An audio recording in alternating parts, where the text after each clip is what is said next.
diberikan untuk saya menyertai perbahasan Kementerian Pendidikan Tinggi pada petang ini. Yang pertama, saya mengalu-alukan peruntukan pembangunan telah bertambah daripada 3.6 bilion kepada 4.1 bilion.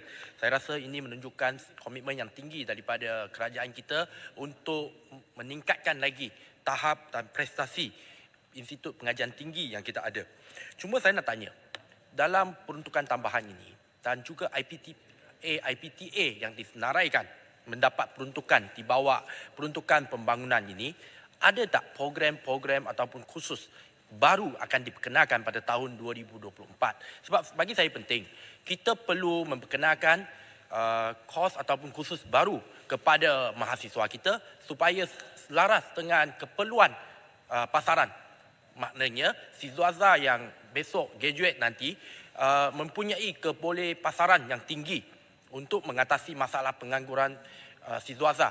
Sebab bukan semua khusus diperlukan ataupun ada khusus yang lebih popular, ada yang kurang. Jadi kita kena menyesuaikan keperluan khusus ataupun jurusan yang ditawarkan kepada mahasiswa kita supaya besok apabila mereka menghabiskan pengajian nanti boleh mendapat kerja dengan mudah di peringkat industri, khasnya di peringkat swasta. Jadi saya nak tanya pihak menteri supaya memberikan penjelasan perkara ini. Butiran 00601 Universiti Malaya UM. Ini adalah universiti terulung paling tua di Malaysia. Saya nampak peruntukan yang pembangunan yang diberikan kepada universiti ini hampir setiap tahun dia antara yang paling kurang. Kalau tahun lepas hanya 16.7 juta, tahun ini meningkat tapi hanya 75.7 juta kalau dibanding dengan IPTA lain.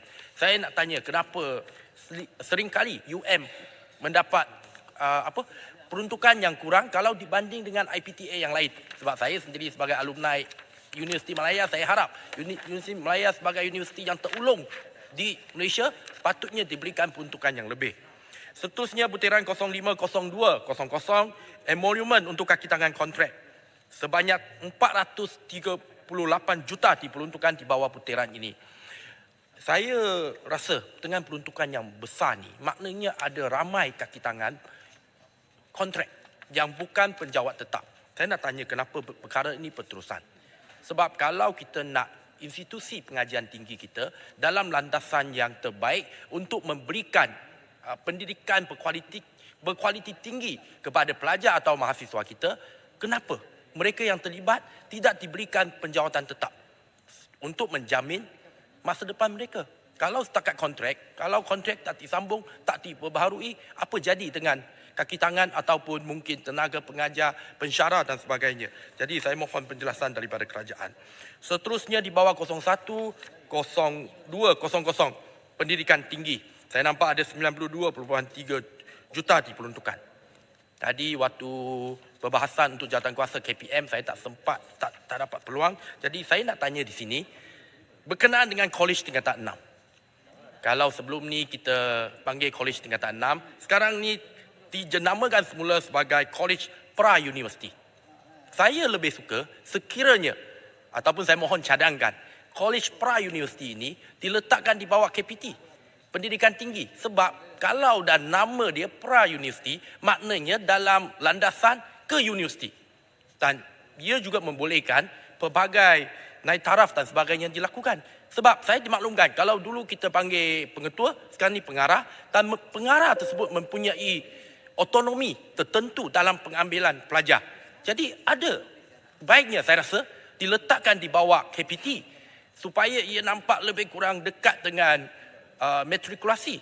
Sebab the next step, langkah seterusnya untuk pelajar ni akan pergi universiti. Jadi mohon mungkin KPM dan KPT kena selaraskan perkara ini demi keberlangsungan, kemajuan pendidikan kita masa depan. Dan saya juga nampak sebab kalau dulu kita panggil guru di sekolah, ini dipanggil pensyarah. Sudah ada penjenamaan, ada naik taraf ke apa. Tapi kalau letakkan di bawah KPT, saya rasa lebih sesuai. Seterusnya di bawah 010400 pembangunan bakat kepimpinan pendidikan tinggi AKEPT. Sebanyak 9.2 juta diperuntukkan dengan 44 jawatan. Saya nak tanya, AKEP ni, dia terletak di kawasan saya, Bandar Enstek di bawah Parlimen Rasa. Dia ditubuhkan sejak 2008 dengan penjawatan yang begitu kecil, 44 orang saja. Apakah fungsinya? Kenapa tak ada usaha untuk memberikan peruntukan yang lebih supaya dia dapat berperanan dengan lebih aktif dalam memastikan bahawa pendidikan tinggi kita, khususnya pengurusan tinggi dan menengah ke atas untuk pengajian tinggi kita dapat dinaik taraf.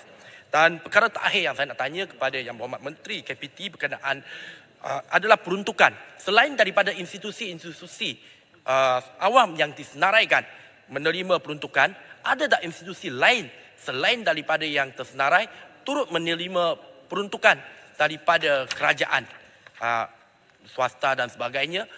Mohon jawapan daripada Yang Berhormat Menteri. Sekian saja. Terima kasih Yang Berhormat Pengerusi. Terima kasih Yang Berhormat Rasa.